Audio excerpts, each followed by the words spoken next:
il y a quelques années de cela, suite à un projet qui a été fait avec Bernard Venet, un projet de photographie, la construction de l'Arc Majeur qui est sur l'autoroute du Luxembourg. J'ai été mis en contact donc via en l'occurrence Mich Welfringer, qui s'est occupé du suivi de l'ouvrage et de la mise en place de l'ouvrage, avec la Centrale Générale de Liège, qui m'a demandé de photographier les maisons du peuple. Et ma grande chance, c'est que la personne qui a vu ces images, c'est Geoffrey Goblet, qui a dit « écoutez, laissez-le faire, on verra bien ce qui se passe ». Donc il m'a laissé faire, ça aboutit sur la publication d'un livre historique avec en ouverture un cahier photo et en fermeture un cahier photo, qui s'appelle Épopée. Autre coup de bol, enfin c'est moins un coup de bol pour mes poumons, mais je fume. Et Geoffrey à l'époque fumait aussi, et donc on s'est retrouvés à deux, parce que maintenant on est peu de fumeurs, on s'est retrouvés à deux dehors, et j'ai eu l'occasion de discuter avec lui et de lui dire que ça serait formidable de faire la même chose au niveau national, qu'on traverserait la frontière linguistique, et puis qu'on essaierait de glaner des images fédératrices un petit peu de ces travailleuses et de ces travailleurs.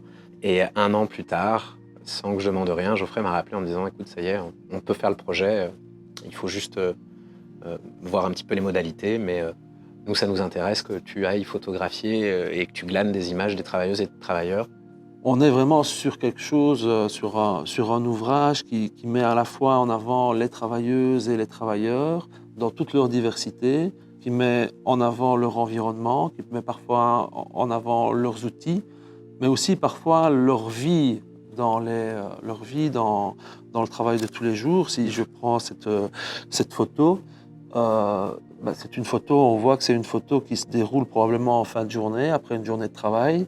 Et on voit un moment simplement des personnes qui rient ensemble.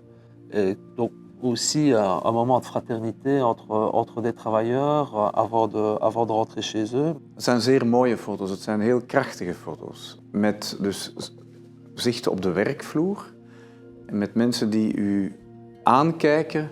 En dat is een interpretatie, maar je ziet, ik lees het als het niet fier is, dan toch zelfbewust en plus minus toch trots op wat ze doen.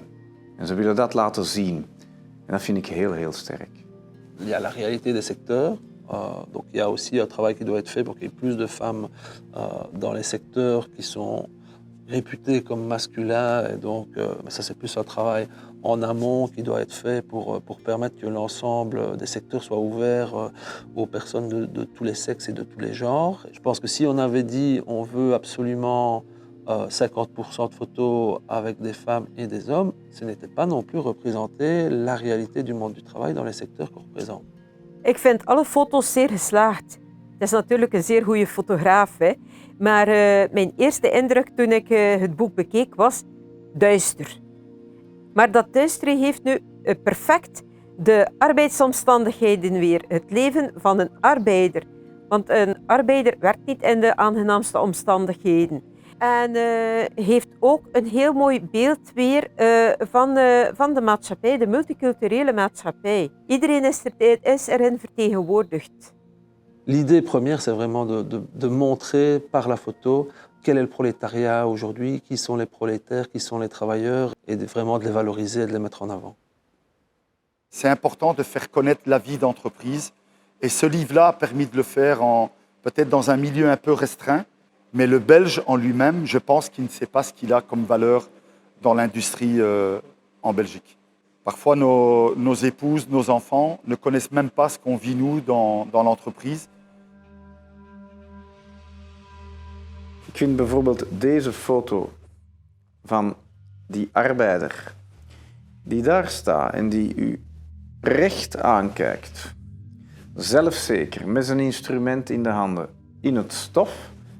Ik vind dat erg interessant. Ten eerste, het sluit aan bij wat ik zei, die zit in stenen en gruis te werken. Dus die zit echt met de grondstoffen. Dat is heel veel werk. En die staat daar fier in een heel interessante pose. En die kijkt u aan en die zegt, dit ben ik, dit ben ik. Met al dat erbij. Ik vind dat bijzonder interessant. De blik waarmee de mensen u aankijken, de humor die daar soms, de trots die erin zit, de ironie. Ik vind dat erg mooi, erg mooi. Je pourrais prendre vraiment n'importe quelle image. J'ai certainement quelque chose à te raconter. On pourrait ouvrir l'ouvrage au hasard et trouver des histoires. La première image, c'est Peaky Blinders comme ça. Moi, ce que j'aime dans cette photo, c'est qu'elle a été faite à main levée à 1600 ASA et qu'elle tient la route. Ça me satisfaisait déjà pas mal. Après, on a les mireuses, où moi je pensais à Newton, le photographe de mode, quand j'ai fait poser la personne à droite de profil. Et c'est aussi une photo qui m'interpelle parce que leur métier à elles, c'est en tout dernier lieu de vérifier à l'œil nu que dans le vaccin, il n'y a pas une particule, quelque chose qui va tuer le patient. Donc je trouve que c'est quand même un métier un peu sport. Tu as toutes les photos qui ont été faites dans la tannerie de cuir parce que c'est une odeur. Là, c'est un lieu où il n'y a que des hommes. C'est ultra physique. La chimie, c'était formidable parce que c'est pareil. Pour quelqu'un qui aime la science-fiction, t'es dans un vaisseau spatial, quoi. Toute la journée. C'est Star Trek. Là aussi, nettoyage industriel, où j'ai eu l'occasion de rencontrer énormément de migrants qui parlent 5-6 langues couramment, qui ont des diplômes plus longs que mon bras et qu'on astreint à toute la journée. Hein. J'ouvre la pince, je mets un bout du tissu, j'ouvre la pince, je mets un bout du tissu, j'envoie. J'ouvre la pince, je mets un bout du tissu, j'ouvre la pince, je mets un bout du tissu, j'envoie. Toute la journée. Ils sont bien traités, je dis pas, mais quel gâchis, quoi.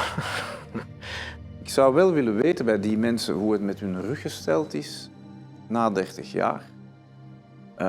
Mijn rug is misschien ook wel aangetikt door het zitten en doorzakken.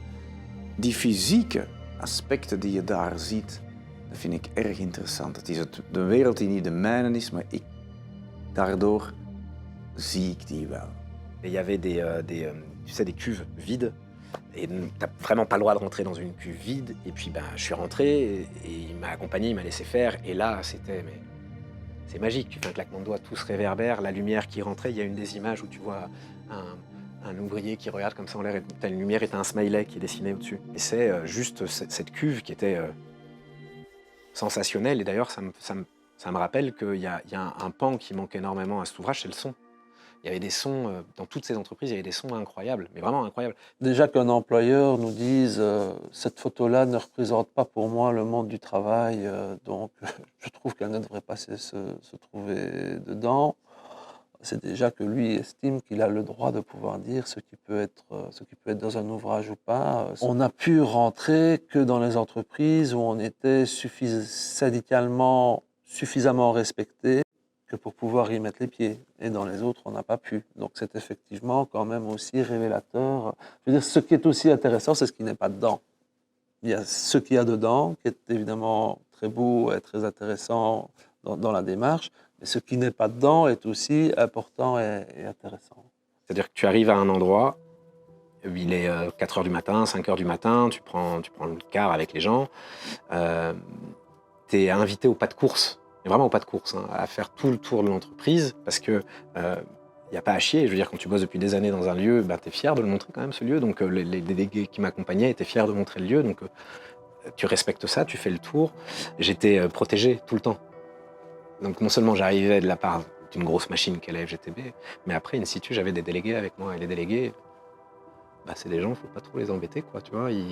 Ils te protègent, c'est un peu des grands frères et des grandes sœurs. Want vakbondswerk is niet enkel iets dat zich situeert op de werkvloer. Dat houdt veel meer in. En je ziet ook wat het belang van de vakbond eigenlijk is. En de vakbonden, dat moet echt blijven bestaan. Il faut un délégué syndical, il faut un syndicat dans les entreprises.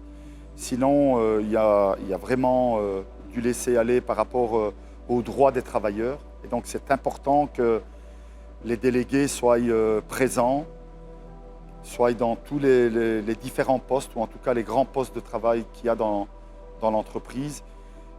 Chaque délégué doit être à l'écoute des travailleurs. Être délégué syndical, la première chose, c'est de travailler à la cohésion des travailleurs. C'est de travailler à leur unité, c'est de travailler à ce qu'ensemble, ils puissent représenter une force pour peser sur le patronat pour pouvoir changer les choses. Et donc, ça peut être un outil de cohésion pour aider les délégués, en tout cas, à construire la solidarité à l'intérieur de l'entreprise pour pouvoir mener les combats nécessaires. Donc le rôle du délégué, il est à la fois de représenter les travailleurs dans leur entreprise, de faire améliorer les choses dans leur entreprise, mais il y a un rôle sociétal beaucoup plus important parce que les choses ne changent réellement que quand elles changent pour tout le monde et pas uniquement pour une catégorie de travailleurs. Eigenlijk grofweg gesteld, wij proberen de portemonnee open te krijgen en de baas probeert de portemonnee dicht te houden. Dus in feite, om nu eens een ludiek West-Vlaams woord te gebruiken, zijn wij de pestbal in het bedrijf. Maar je moet het grotere geheel zien. De vakbonden zijn heel erg belangrijk, want het zijn de vakbonden die onderhandelen in de groep van 10 over de arbeidsvoorwaarden, over de lonen. Wij zijn de pionnen, maar alles samen zijn wij de vakbond. Et donc j'ai eu des histoires très intenses qui font que j'ai pas pu évoluer en termes d'âge mental. Je suis resté un enfant pendant tout le projet. Pendant tout le projet, j'ai eu les yeux émerveillés de l'enfant et c'est presque un regret aussi parce que du coup, tu passes à côté d'enjeux qui sont fondamentaux, mais ça m'a permis de préserver cet aspect fierté du travail, cet aspect fierté de l'humain, et pas rentrer dans d'autres considérations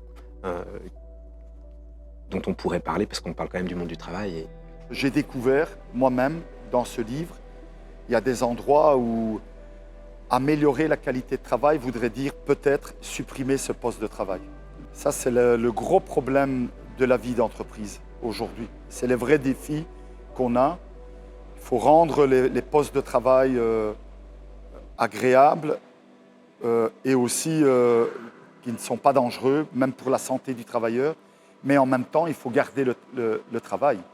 C'est tout l'enjeu qu'il y a aujourd'hui dans les entreprises. Waouh, quelle chance, tu vois, mais quelle chance j'ai, quoi. Et après, je me rends bien compte que c'est pas juste par rapport à des situations que j'ai vues de me sentir chanceux, mais je peux pas dire autre chose. Je suis terriblement chanceux d'avoir... Si c'est vrai qu'on construit des neurones avec des expériences nouvelles, putain mon vieux, j'en ai eu des neurones. Hein. Je peux rien rajouter. C'était une aventure extraordinaire, donc moi ça me va très bien.